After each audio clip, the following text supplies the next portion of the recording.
actually occurs when we see the following.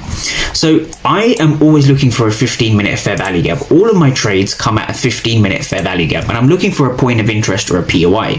So this here is the POI. And so I get questions about my POI selection. How do I form a POI? This is what we're going to be going over, because this is the where. So when you're trading, you need to know where you are trading from. So this is the where. So let's just understand what makes this a key level, what makes this a POI. And the reason the where is so important is that if you're struggling with any kind of psychological problems, if you can train yourself to be disciplined to only trade at your key levels, you'll have a much higher chance of making it. The reason I say that is because you're going to take a lot less dumb trades, and you're going to take more informed trades if you know exactly where to trade from, and you can therefore build the patience, build the discipline, build the psychology to wait for price to get to that area. So what makes a key level?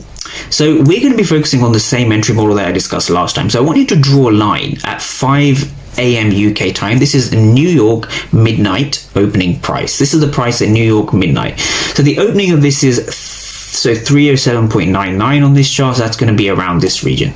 So I want you to draw a line like this, right? So what does this dashed line actually mean? So if we just kind of play price on a little bit, we saw a heavy move to the downside as the market opened. So the market's open just before this candle.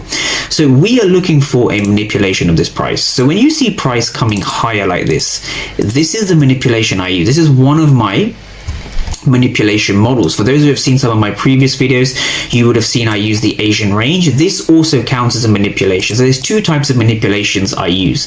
The first manipulation is what we call manipulation phase 1. So price would head higher, give a break, and then we look to enter, right, above the daily opening price. The second one is where we simply sweep the Asian low, then we sweep the Asian high, and then we have our same entry model. The third, and this is the most valid and one which I think is the most underrated, we see price taking out the midnight New York. So the price at New York midnight opening price, sorry for that.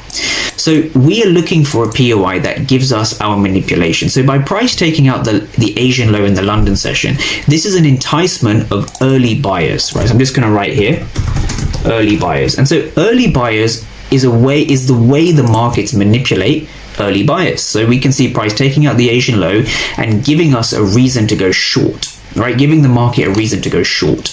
Now this phase here is the manipulation, right? So the manipulation phase itself is going to be this upwards